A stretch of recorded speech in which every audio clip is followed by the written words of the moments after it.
불과 한두 달 전까지만 해도 증권가에서는 1월 효과로 코스피가 3,400포인트 간다고 했었는데 하루아침에 기조가 바뀌었습니다. 우리나라 기관도 오늘 다르고 내일 다른 예측을 발표하는데 뭐 저라고 못할 거 없다는 생각이 들어서 나름 생각하고 있는 근본 미국 인플레이션과 우리나라 주가 지수 전망에 대해 정리해 봤습니다. 너무 무책임한 행동이 아니냐고 비판하실 분들도 계실 텐데 뭐 지금은 누구의 예측도 맞지 않는 상황입니다. 다만 이제 20년 주식시장에 굴러다니면서 숱한 위기를 겪다 보니 이 정도 위기에 너무 공포심에 휩싸여 있을 필요는 없다는 취지에서 컨텐츠를 삼았습니다. 따라서 투자는 각자 판단과 기준에 따르시되 이렇게 생각하는 놈도 있구나 정도로 받아주셨으면 좋겠습니다.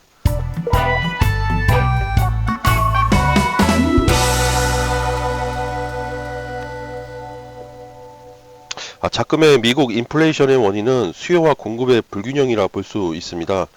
2020년 코로나 경제 위기에 봉착하자 각 나라들은 도시 봉쇄, 항구 폐쇄를 하고 기업들은 줄어든 수요에 맞춰 생산을 줄인 상황에서 미국 정부는 코로나 경제 위기에 벗어나기 위해 2020년 그리고 2021년에 약 5조 달러를 시장에 풀었고 국민들은 1,400달러를 지급하는 등 어느 나라보다도 경기 부양을 위한 유동성에 집중하였습니다.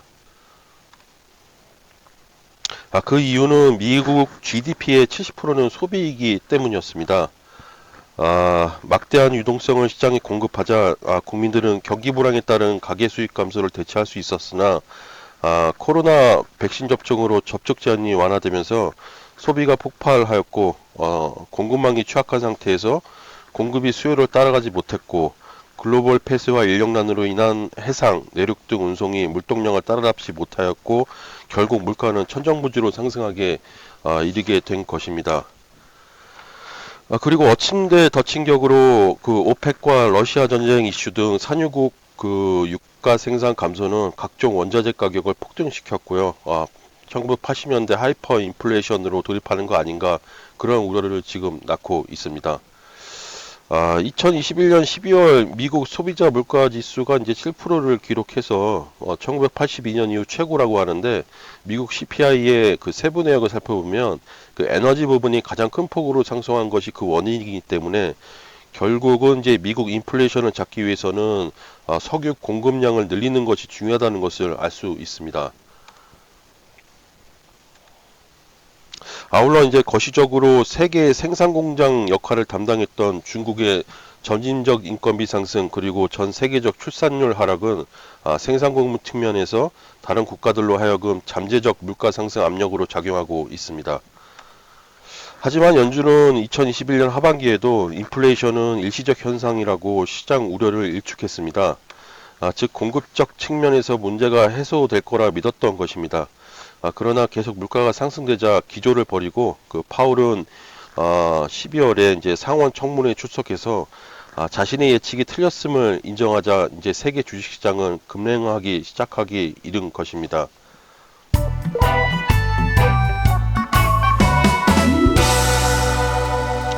시장의 가장 큰 우려는 이제 인플레이션이야 이제 재작년부터 예견되었던 건이기 때문에 다만 이제 점진적 금리 인상을 바랬는데요. 지금 최근에 이제 파월의 발언 번복과 빅스텝 금리 인상을 시사하는 발언으로 시장이 이제 공포 분위기에 휩싸여 있는 것입니다. 그러나 저는 이제 우려대로 금리가 원스텝, 빅스텝, 패스트 스텝으로 인상되지 않을 것이기 때문에 공포에 휩싸일 필요는 없다고 생각합니다. 첫째로 이제 금리 인상의 선제 조건이 이제 고용은 정상화되지 못했기 때문에 경기 리세션을 걱정해서 이제 급진적이고 빈번한 금리 인상은 시도되지 않을 거라 생각합니다. 뭐 뉴스에서 미국 고용 하는데 고용이 이처럼 중요한 이유는 미 연준 통화 정책의 이제 참고 자료가 되기 때문입니다. 즉 이제 고용 지표에 따라 통화 정책이 달라집니다. 간혹 뉴스에서 그 실업률을 언급하면서 완전 고용 수준에 진입했으므로 금리 인상에 대한 정당성을 부여하려고 하지만은 이것은 잘못된 것입니다. 그 미국 실업률이 코로나 이전으로 회복되었다고는 하지만 실업률은 이제 계산 방식이 경제 활동 인구에서 실업자가 차지하는 비율을 뜻합니다. 그러나 이제 구직 활동 포기자들은 경제 활동 인구에서 제외되므로 경기가 좋아지고 있다는 것을 확인하기 위해서는 반드시 고용률을 살펴야 합니다. 왜냐하면 고용률은 만 15세 이상 인구에서 취업자가 차지하는 비율을 뜻하기 때문에 실업률과 달리 비경제활동 이국까지 산입하여 계산하기 때문에 실제 고용사항을 가장 잘 보여주기 때문입니다. 하지만 이제 자료를 보시면 고용률은 아직 코로나 이전을 회복하지 못했고, 이 말은 이제 경기 회복이 덜 됐다는 것인데, 따라서 이제 과도한 금리 인상을 할 수 없다고 생각합니다. 왜냐하면 이제 갑작스럽고 높은 금리 인상은 이제 기업의 이제 고용 의지를 무너뜨리기 때문에 자칫 인플레이션보다 더 무서운 리세션, 이제 경기 침체로 연결될 수 있기 때문입니다. 따라서 이제 경제학적 측면에서 고용률을 최대한 높인 후 금리 인상을 시도하는 게 원래는 이제 FM입니다.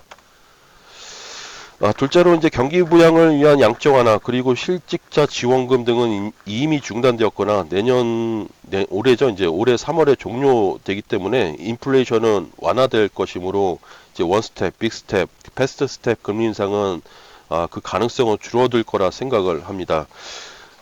미국의 이제 구조적 인플레이션을 야기한 근본 원인은 실직자들이 실업급여와 코로나 보조금으로 생활해서 이제 구직을 안 하려 하기 때문이었기 때문입니다.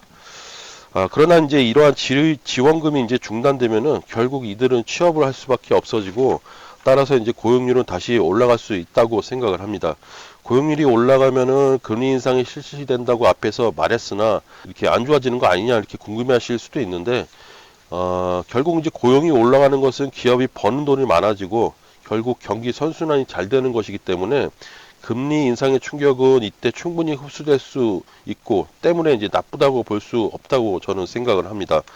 더욱이 지금 이제 지원금 중단 효과가 나타나는 1월, 2월 이제 고용지수 발표는 이제 점차 개선될 것이기 때문에 지금의 이제 과열된 인플레이션과 금리 인상 압박을 소화하는데 큰 역할을 할 수 있을 거라 저는 그렇게 생각을 합니다. 이제 셋째, 이제 인플레이션의 주요 원인은 유가 상승이죠. 이제 유가 상승은 이제 조만간 공급이 늘어나서 안정화될 거라 생각을 합니다. 국제 유가가 상승한 원인은 이제 수요에 비해서 공급이 부족했기 때문입니다. 그렇다면 이제 국제 유가는 왜 그렇게 올랐을까?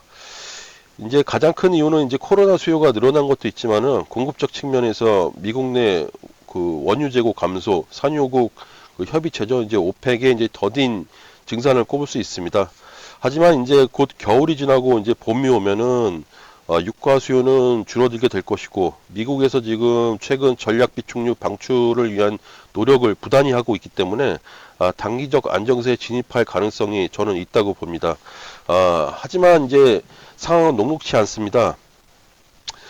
그 이제 UAE가 이제 예멘 반군의 공격을 받으면서 그 유류 공급 차질 우려가 불거지고 있고요. 그리고 러시아가 이제 우크라이나를 침공할 수 있다는 것도 그 이제 원유 생산에 그 악영향을 미치고 있습니다.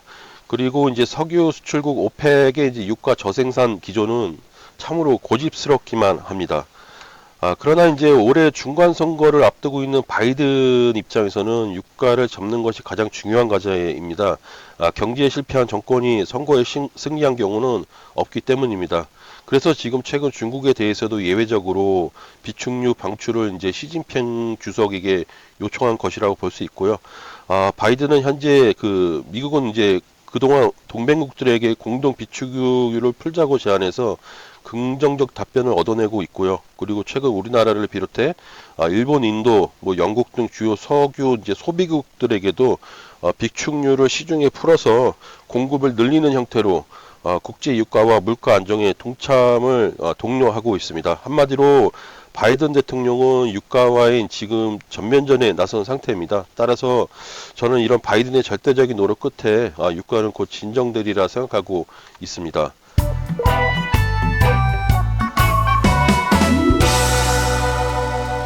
첫째는 이제 미국의 기준금리가 오르면은 국채금리도 상승합니다. 기준금리가 오르는 만큼 금리도 올라가서 국채도 팔리기 때문입니다. 그리고 이제 채권금리가 오르면은 기타 민간 채권 가격도 동반 상승하게 되고, 그렇게 되면 기업 입장에서는 자금 조달 비용이 높아지기 때문에 기업 입장에서는 좋을 것이 없습니다. 둘째로 이제 환율이 올라 우리나라 주가는 단기 약세를 보이는 것이 이론입니다. 전통적으로 우리나라 주식시장은 환율이 내려가면 주가가 상승하고 환율이 오르면 주가가 하락하는 모습을 보여주고 있습니다. 외국인은 이제 환율이 낮아지면은 국내 시장에 들어오는데 매매 차익뿐만 아니고 환차익까지 얻을 수 있기 때문입니다. 그러나 이제 그 반대 효과도 있습니다.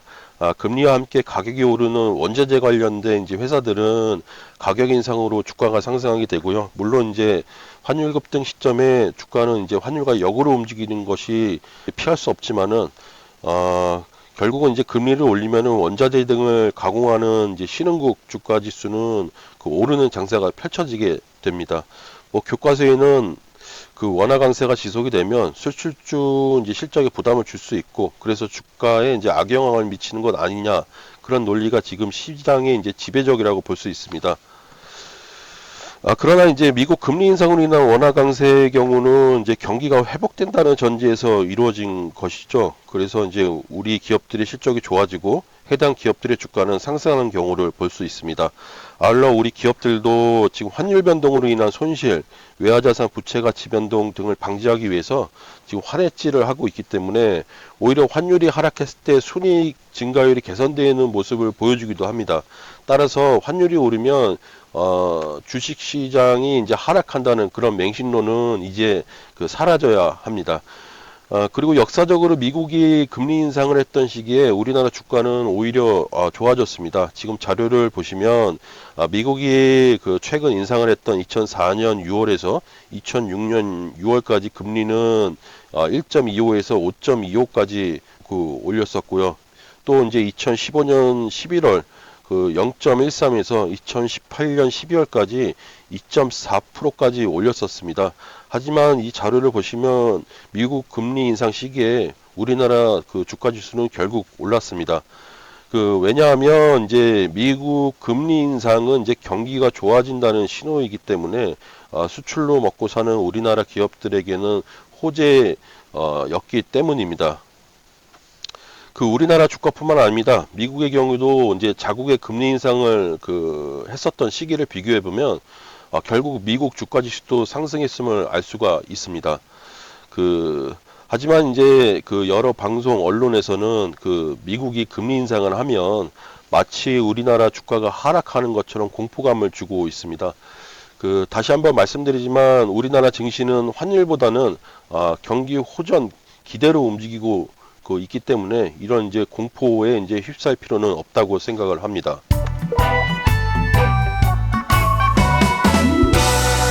결론적으로 이제 미국이 금리 인상을 해서 환율이 올라가더라도 우리 기업들이 돈만 잘 벌기만 한다면 우리나라 주가 지수는 장기적으로 상승한다라고 요약을 할 수가 있습니다.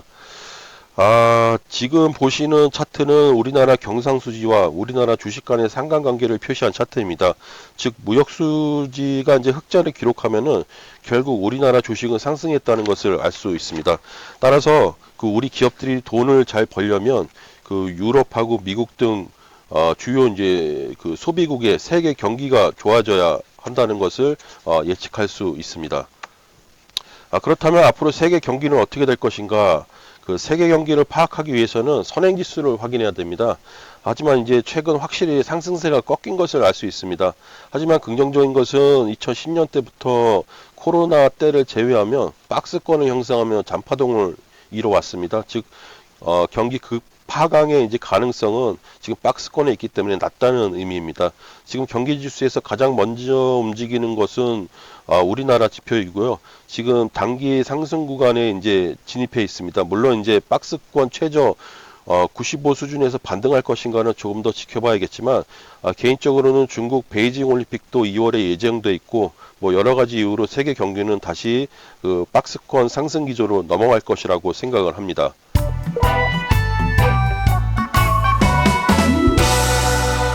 개인적으로는 이제 3월에 예상되어 있는 이제 우리나라 대선하고 11월에 예상되어 있는 미국 중간선거를 기점으로 우리나라 주가 지수와 이제 세계 경기는 이제 반등 추세를 이루지 않을까 그렇게 생각을 합니다. 우리나라는 전통적으로 이제 새로운 정권이 들어서면 경제 정책에 대한 기대감으로 주가가 이제 크게 상승했습니다. 보시는 자료는 이제 13대 정권부터 18대 정권까지 연차별 코스피 평균 수익률을 보여주는데 각 정권마다 1, 2년차 수익률이 매우 높은 것이 특징입니다. 즉 새로운 정권에 대한 이제 경제 정책에 대한 이제 기대감으로 주가가 크게 상승했다는 의미고요. 그리고 이제 오는 11월에는 미국 중간 선거가 이루어집니다. 인플레이션과 맞물려 지금 그 바이든의 지지율이 하락하고 있는 시점에 국정을 장악하기 위해 이제 바이든이 인플레를 잡고자 안간힘을 다할 것입니다. 지금 비축류 관련해서도 중국에 손을 내민 것도 그 증거라 볼 수 있고요. 특히 이제 연금제가 발달되어 있는 미국 특성상 주가 지수는 중요한 투자 방향의 잣대가 된다는 것에 우리는 주목할 필요가 있습니다. 만약 바이든이 정권을 못 잡더라도 불확실성이 사라졌다는 의미에서 미국 증시는 상승할 걸로 저는 예측을 합니다. 지금 보시는 이제 차트는 중간 선거 이후 주가의 평균 수익률을 나타내는데 평균 10%를 상회하는 것을 볼 수 있습니다. 즉 불확실성이 제거되거나 아니면 경제 부양을 위한 정책들이 나왔기 때문입니다. 아울러 이제 2022년은 우리나라 미국뿐만 아니고 전 세계 대선의 해입니다. 4월에는 프랑스 대선, 5월에는 호주, 콜롬비아, 그리고 8월에는 케냐, 9월에는 스웨덴. 한마디로 올해는 정책적 측면에서 우리와 이제 세계 주식시장에 반등할 것이라 저는 그렇게 조심스럽게 예상을 해봅니다. 앞에 이제 설명을 들었지만 미국이 금리를 인상하고 환율이 상승하더라도 우리 기업들이 실적만 상승하게 되면은 결국 우리나라 코스피 지수는 올라갔습니다. 즉 다시 말해서 코스피 지수는 상장 기업의 이익 증가와 깊은 상관관계가 있습니다. 물론 시장이 어려워지면 단기적 하락은 이제 불가피하지만은 이럴 때일수록 탄탄한 이제 펀더멘털 위에 성장 모멘텀이 있는 회사에 투자하면 지수 하락에 제법 견조하게 버티고 지수 오름세가 시현될 때 소외받지 않고 동반 성장할 거라 생각을 합니다. 오늘도 미국 장세가 이제 상승 마감했지만 우리 시장은 이제 소외되고 폭락했습니다. 연초 대비 주가 지수는 지금 우리나라는 15% 이상 하락했습니다. 참으로 좀 어려운 장세입니다. 저 또한 이제 작년 수익금을 이제 불과 열흘 만에 모두 반납하고 마이너스로 진입한 상황이라서 좀 어이가 없고요. 뭐 이럴 때 드릴 수 있는 말씀은 이제 존버밖에 없는 것 같습니다. 그리고 이제 이 영상을 올린 의도는 자료들이 이제 제 주관적 의견일 뿐이라서 객관성이 좀 떨어질 수도 있겠지만은 최소한 이제 언론에 나오는 것처럼 크게 우려될 상황은 아니다라는 말씀을 꼭 드렸기 때문입니다. 참고하시고 위기 시장을 잘 극복해 나가시기 바랍니다. 이상으로 오늘 컨텐츠를 마치도록 하겠습니다. 감사합니다.